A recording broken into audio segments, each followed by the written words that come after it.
ഈ വർഷത്തെ ആദ്യത്തെ കടച്ചക്കയാണ്. ഞങ്ങളുടെ വീട്ടിലുണ്ട് കേട്ടോ, വിളവായിട്ടില്ല. എങ്കിലും എനിക്കൊന്ന് കിട്ടി, എനിക്കൊരാൾ തന്നതാണ്. നമുക്കിത് തോരൻ വയ്ക്കാം. ഉപ്പേരി, പൊരിയൽ എന്നൊക്കെ പറയില്ലേ, ഞങ്ങളുടെ നാട്ടിൽ തോരൻ എന്ന് പറയും. അപ്പൊ നമുക്ക് പോകാം വീഡിയോയിലേക്ക്.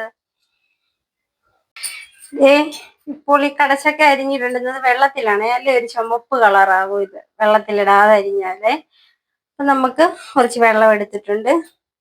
ഇതൊന്ന് രണ്ടോ മൂന്നോ നാലായിട്ട് കീറിയിട്ട്, ഇതിങ്ങനെ കീറിയിട്ട് നമുക്കിതുപോലെ നീളത്തിൽ അരിഞ്ഞു കൊടുക്കാം. ചെറിയ കഷ്ണങ്ങളാക്കി ഇങ്ങനെ അരിഞ്ഞ് വെള്ളത്തിലിടണേ. ഇതൊരുപാട് അങ്ങ് വിളഞ്ഞു പോയതല്ല, അതുകൊണ്ട് ഉറപ്പായിട്ടും ഇത് ചുമന്ന് വരും. അപ്പൊ ഇങ്ങനെ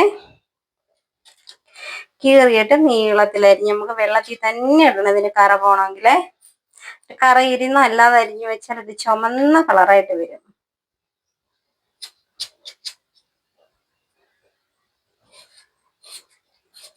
ദേ ഇങ്ങനെ.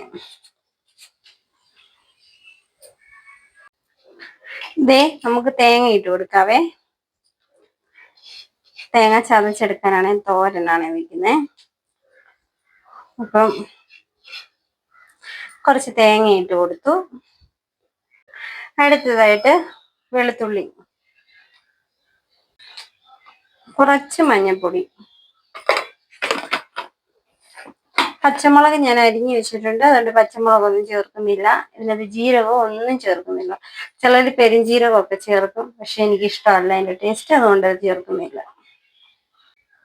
അപ്പൊ മഞ്ഞൾപ്പൊടി, വെളുത്തുള്ളി, തേങ്ങ, ഇത് മൂന്നൂടെ നമുക്കൊന്ന് ചതച്ചെടുക്കാവേ.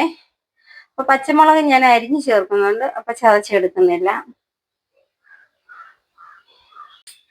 ദേ വെള്ളത്തിൽ അരിഞ്ഞു വെച്ചിരുന്നതാണ്. ഇത് കഴുകി വാരി എടുത്തിട്ടുണ്ട്. ചീമച്ചക്ക തോരനായിട്ട് ചെറുതായിട്ട് അരിഞ്ഞേക്കുന്നേ. ഇനി അടുത്തതായിട്ട് ഉപ്പിട്ട് കൊടുത്തു.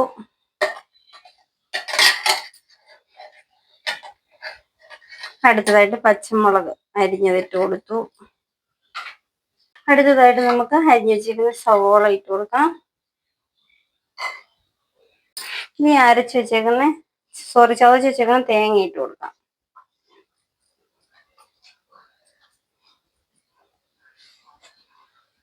അരപ്പൊന്ന് ചതച്ചെടുത്താൽ മതി. ഇനി ഇതെല്ലാം കൂടെ ഒന്ന് കൈവച്ച് നന്നായിട്ട് തിരുമ്മി എടുക്കാം.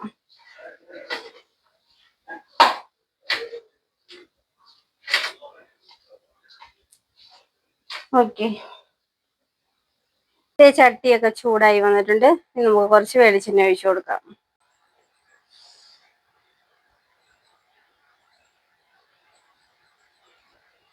കുറച്ച് കടുക് ഇട്ട് കൊടുക്കാം. അപ്പോഴേ കടുക് പൊട്ടി വന്നിട്ടുണ്ട്. ഇപ്പം ചുവന്ന മുളക് ഇട്ട് കൊടുക്കാം. കറിവേപ്പില ഇട്ടു. ഇളക്കി കൊടുക്കാം.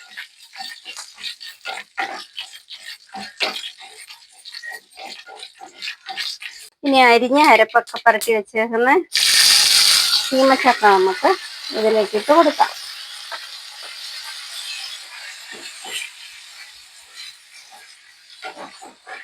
കുറച്ച് വെള്ളം ഒഴിച്ചു കൊടുക്കണം, അതൊന്ന് വേകാൻ. ഒരുപാട് വേണ്ട, ഈ അരപ്പൊക്കെ ഒന്ന് കഴുകി ഒഴിച്ചു കൊടുത്താൽ മതി.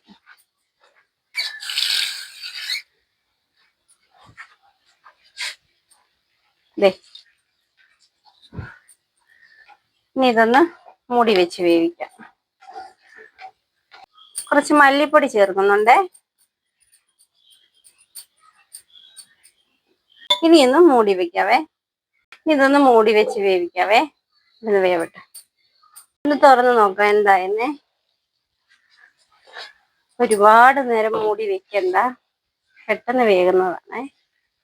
വിളഞ്ഞതാണെങ്കിൽ പെട്ടെന്ന് വേകും, പൊട്ടാണെങ്കിൽ താമസം വരും.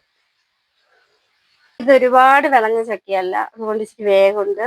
ഒന്നും കൂടെ അടച്ചു വെച്ച് വേവിക്കാം. ഇത് നമ്മുടെ കടച്ചക്ക തോരൻ റെഡി ആയിട്ടുണ്ട്.